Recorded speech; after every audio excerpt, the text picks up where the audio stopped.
Ciao, I'm Enzo. I'm Celia. This is Piazza Talk, our channel about our life in Lucca. And in the Tuscan Hills. Please hit the subscribe button. Grazie. Just before we start the video, we have noticed that about 50% of our audience still aren't subscribing. So if you do enjoy our channel, please do remember to click the subscribe button and press the notification bell. It's free and it's the easiest way to support us. Please do leave a comment below, as we love to hear from you all. Thanks so much. We thought it might be quite fun to read a Tuscan farmhouse today, and ours is a fairly typical casa colonica, as it's called, or Casolare. Casolare in Tuscany. And so the living quarters are on the top and there are cellars on the bottom, and we've kept it that way because there's quite enough space up here.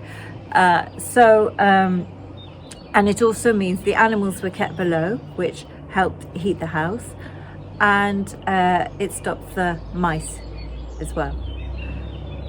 Though the cold room was downstairs, and we'll see how they solved the mouse problem down there.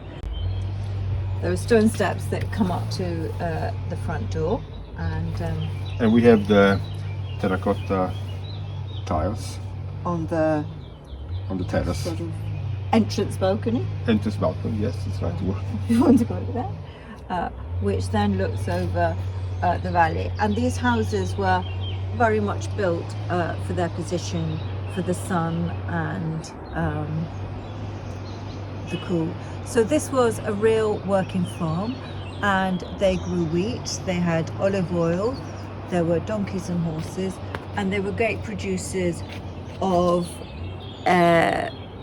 bread, and they provided bread for a lot of the village. We're very lucky to know a lot about this house because a dear friend was actually born in this house, and so she's told us about the history of her family.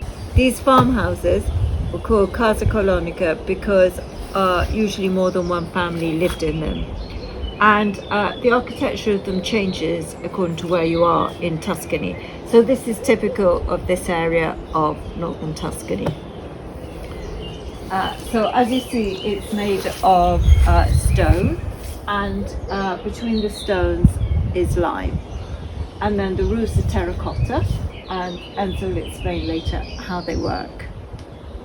So this part was the living part of the house, and below here was the stable, and we know there was a donkey and a horse here. And they also had a cow.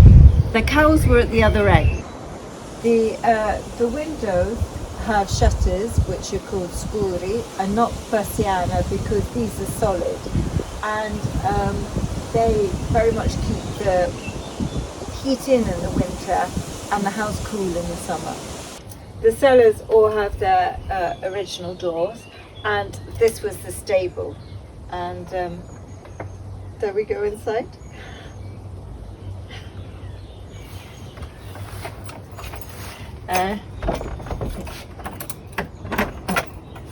It's a bit of a storage area. This is a system to forge metal tools. So you want to get a piece of metal, you got charcoal there, this metal base, and the charcoal to get very hot, you blow air with these things, and then you get your hot tools. You need an anvil, hammer, and you shape your tool with a hammer on the anvil. And these are the original gates of the stable. The house dates back to about 1600. Yes, we think, because there should be a record in the historical land registry.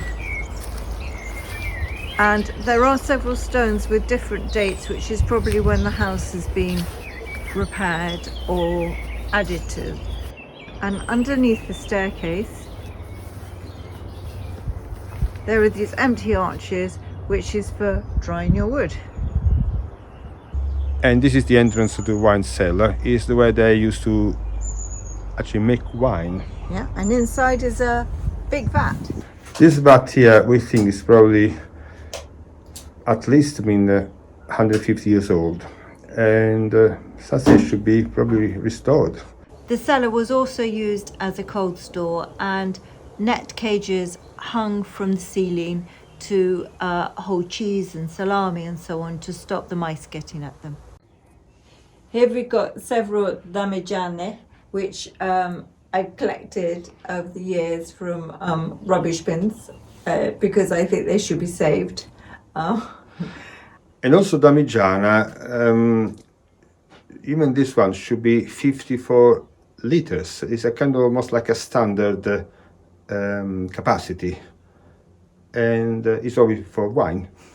And they have the baskets around them, don't they? And the others have just lost their basket. Yes, to protect them, and also to keep the wine cool. So the pizza oven is not a pizza oven because we're not in Naples. It was a bread oven, and so people now call them pizza ovens, but they're bread ovens, and they were used for bread.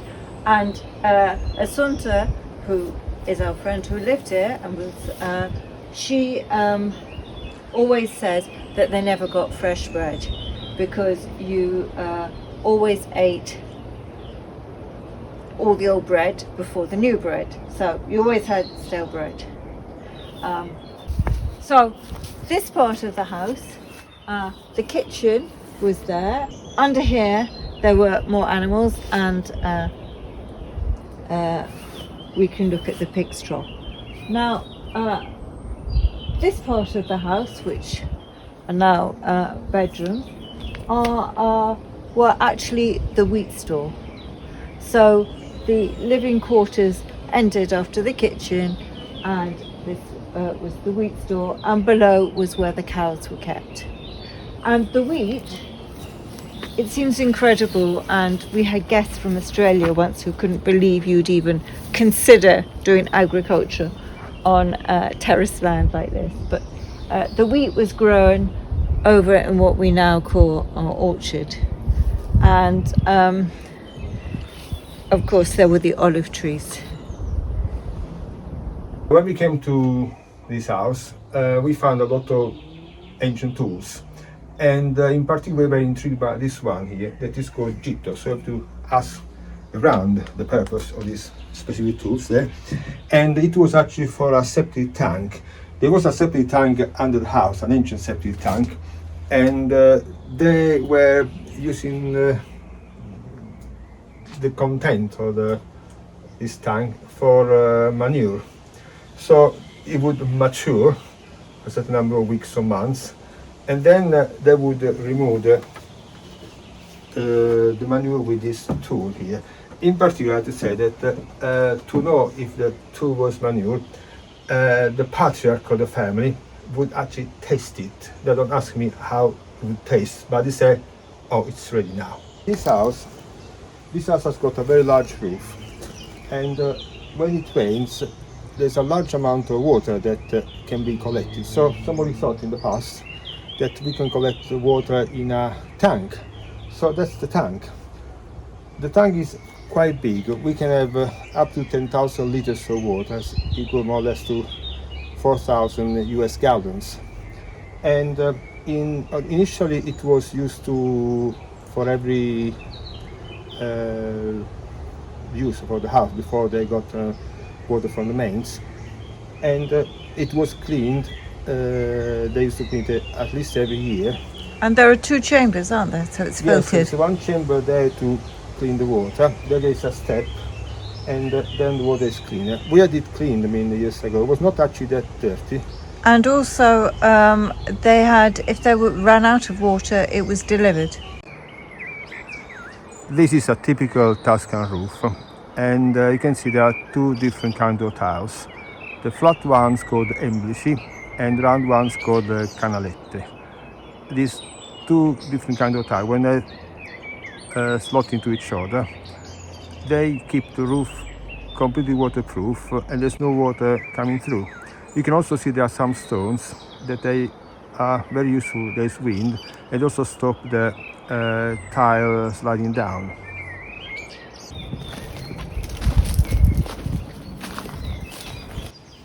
And now let's have a look at a couple of curiosities inside.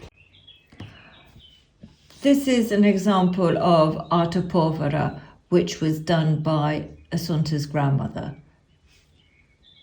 These houses are constructed using chestnut beams, and the big beams are called travi, and the little beams are called travicelli.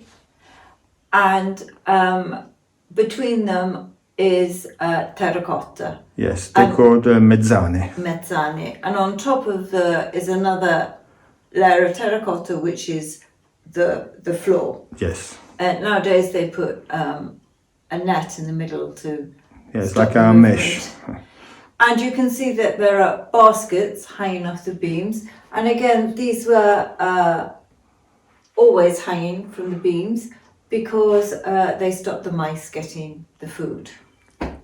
This is the fireplace in the kitchen, and it's a cooking fireplace, and there's a hook up here, and this chain hung on the hook, and the cooking pot hung on the chain, and that's where you cooked your polenta. And it would be served on the marble tabletop. This is called a conca, and it's a washing font, and so the ashes from the fire were put in the font, and the font was used to wash the sheets, and then wash your hair, and then finally the floor. Yeah. And then there's a hole in the bottom, a drain, where the water drained out. This part of the kitchen was originally a separate room, and it was used for proving the bread. And but now it's become part of the larger kitchen. And these tiles are hand-painted traditional Lucchese tiles, and you can see them in all the old kitchens. This is a piece of marble that actually has nothing to do with the house. It was an old bar top. This room is actually our smallest bedroom, and this was the areas of the house where all the bedrooms were at one point. And we know that this was Zia Zita's room, and she in fact was a governess, which was quite something to be an educated woman at that time, from a family of farmers. All the floors in this house are terracotta, and they're beautiful old floors. And this bedroom also has a lavandina sacra, is it called? Ma I would call it especially a kind of acquasantiera. Acquasantiera. So you keep the holy water there. This is an original window, and they're just such beautiful technology. So simple. So there's a wooden bar that holds the window with two metal bars, and you twist it, open the window, and close the window. And the glass, am I right, is in two pieces, or is it one piece? It's in two pieces. It's in two pieces. And only a few carpenters can do this, but you actually mended one window. Yeah, well, I've Clever got to person. find my way. And so the shutters are secured by this metal Little bar. yes.